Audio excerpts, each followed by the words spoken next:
Hi everyone, welcome back to my channel. I am so excited that you're here. I am officially back in Canada. So I've been away in Asia for the last 3 months, really enjoyed the weather, the food and everything, but it was time to come back because I'm actually speaking at an event this weekend, which I'm really excited for. So it's at the Vancouver Wellness Show and I'm talking about the gut-brain-skin connection. So usually this time of the year, I would be in a warm climate just because my skin doesn't do so well in the winter. It's manageable, but it definitely thrives in the warmth and in heat. But I'm back earlier this year because of this presentation that I'm doing that I'm super excited for. Those of you listening who's from Vancouver, if you want to meet me in person or you just want to hear me speak and learn more about the gut-brain-skin connection, the relationship between eczema and gut health and mental health, then I would love to see you there. I'm speaking at 12 o'clock on January 31st, which is this coming Saturday at the Vancouver Convention Center. This wellness show is an expo that happens every year and it's both on Saturday and Sunday. Besides different speakers that are talking about various topics, it's a very fun expo to learn about nutrition. They give away prizes, they give away goodie bags, there's food demonstration and other exciting activities, and the tickets are only $14. So love to see you there. I'm gonna leave the link in the show notes below so you can read more about the wellness show, and I look forward to seeing you there. Okay, can we just take a moment to just appreciate this hair right now? I don't know why I didn't do this earlier, but I discovered the sock method to heatless curl. Basically wrap your hair in fuzzy socks, wear them overnight,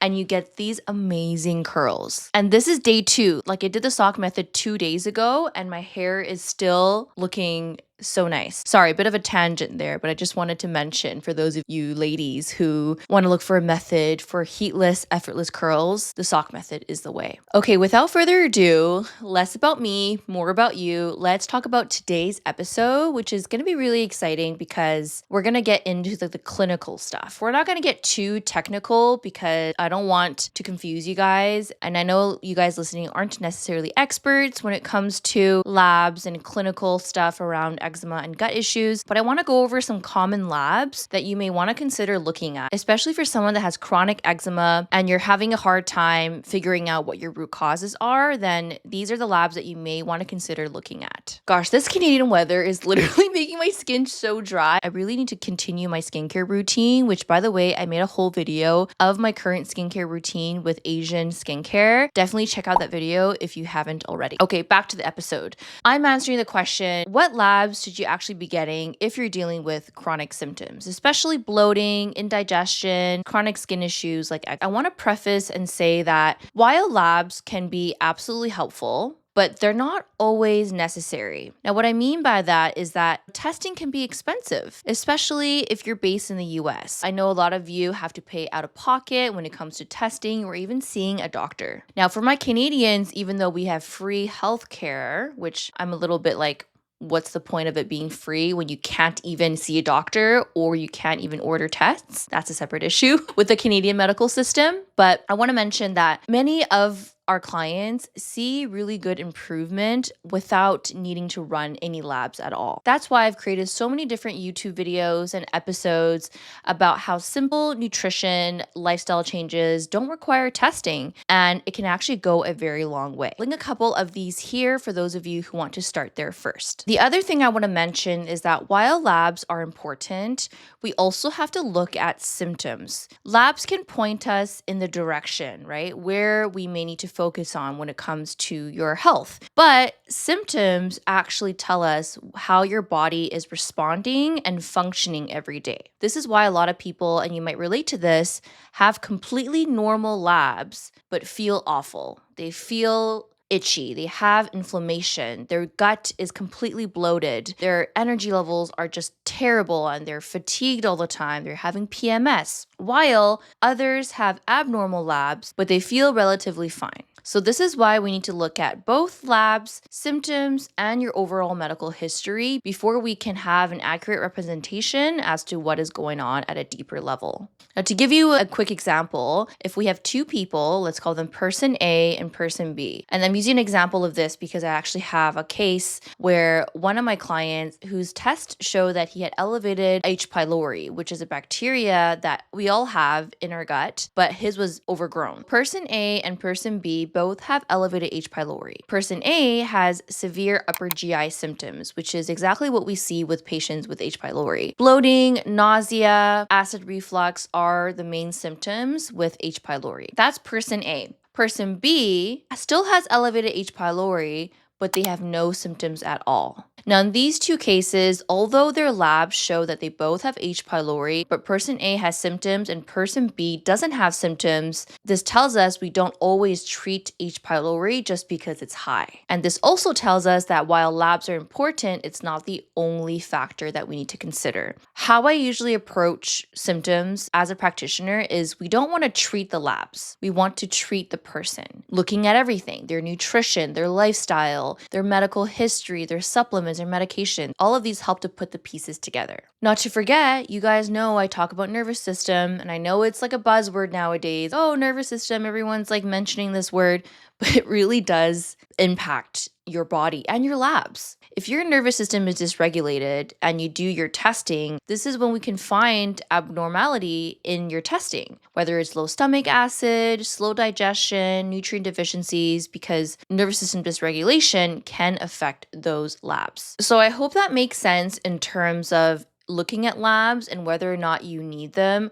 Obviously, cost is going to be number one, especially if you're someone that needs to pay out of pocket for testing. Again, we can always start with a simple protocol without needing testing and seeing how things go. And if testing is something that needs to be considered, then we can look at options for that. So in my practice, I run something called the GI map, which is a comprehensive stool test. It looks at the microbiome, the commensal bacteria, pathogenic bacteria, your digestive function. It's a really good tool to assess what's going on at a deeper level. Usually when I suggest GI map would be useful is if someone has been on a protocol for longer than 4 or 5 months and they're not seeing any change, then that's when I would start to consider, okay, do we want to invest in a GI map so we can look deeper into the case? Now, ideally, if you can do the GI map right at the beginning, then it's easier, right? We don't have to just test and see. We can just know by looking at your results. So I thought I would quickly run through a GI map test with you just so you guys have an idea of what I'm looking at. As I mentioned, the GI map test is a comprehensive stool test that looks at the different bacteria in your gut, good and bad. It can also pick up any sort of viruses or even fungi and yeast. And it also looks at intestinal health markers. So this is basically your digestive function and the immune response in your gut. I have seen great results with my clients who have done the GI map, especially when they have these unexplained symptoms that are chronic. Like this patient of mine was experiencing acid reflux and felt this like feeling in his gut, like something is sitting right in the upper GI area, and he always had issues with digestion. Upon looking at his GI map, it made a lot of sense as to what was going on because he had elevated H. pylori, and one of the most common symptoms of H. pylori is those upper GI symptoms. And by the way, if you're really interested in running a GI map and you want to look deeper into your gut microbiome, this is a service that I offer in my practice. I'll leave a link in the show notes below. You can order your GI map and I'll send it directly to your home, and then you can also book a 60-minute interpretation session with me so we can go over your GI map in detail. This is recommended if you're someone that has been dealing with chronic issues and you've done a lot of different protocols, or you've made the changes with your nutrition and lifestyle and you're really not seeing results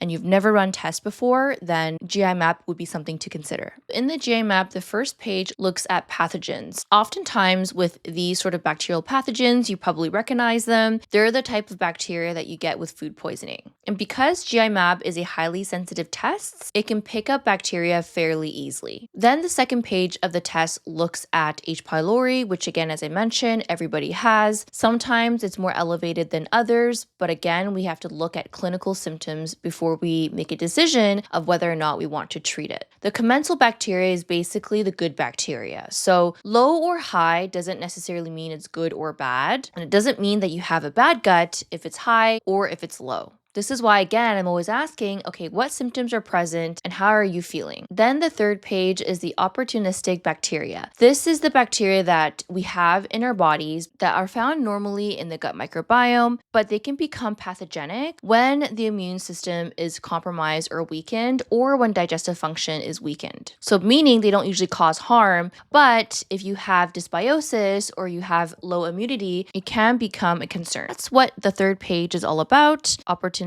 bacteria, and also sometimes it picks up candida as well. Now on the fourth page, it's all about the intestinal health markers. So it's basically looking at your digestion, whether or not there is fat in your stool, whether or not your pancreatic enzymes are working optimally, and how efficient your body is clearing out toxins. I also love looking at secretory IgA because that's your immune system in the gut. So I often see this either really high or really low with my eczema and chronic gut issue patients. And again, whether it's low or high depends on many different factors: stress, gut infections, poor microbial diversity. Different factors can play a role in the levels of secretory IgA. Again, I'm not going to go too clinical, but I just wanted to show you what the GI map looks at. So besides GI map, there are also other labs that I like to look at. Specifically, I like to look at iron and ferritin levels, especially with women, because iron deficiency is really common in women for obvious reasons. Iron is essential for skin regeneration and immune function, and low iron can actually worsen itching and impact how your skin repairs itself. Now, when you run a ferritin test, which is basically your iron stores, the range is quite big, from 15 to 272. Now, the problem with this is most doctors, if it's not flagged, which it won't be, if it's within the range, they're not going to bring it up as a concern, and they likely won't even treat it. On the lab test in Canada, 15 to 30 is probable iron deficiency, and only if your levels are under 15 is when it's diagnostic of iron deficiency. Huge issue with this, okay? Functionally, I like to see ferritin levels around 70, depending on the person, because even a level at 40, sometimes even 50, people start to experience symptoms. Maybe not extreme symptoms, a little bit of fatigue, a little bit of feeling cold, a little bit of hair loss, or the skin is not healing as fast as we want it to heal. And so I like to see the level at 70 for the optimized function of iron. B12, folate, and zinc are also important nutrients to check as well, as they are involved in wound repair, methylation, energy levels. The nutrients that we get from food nowadays is just not the same like it was before. Our soil quality has gone down, there's use of GMOs, there's pesticides, glyphosates, all of those can impact the gut microbiome and your nutrients, not to forget the amount of stress all of us are experiencing in the world today. And stress depletes nutrients from your body, especially B vitamins. And of course, vitamin D is also something that I like to check as well.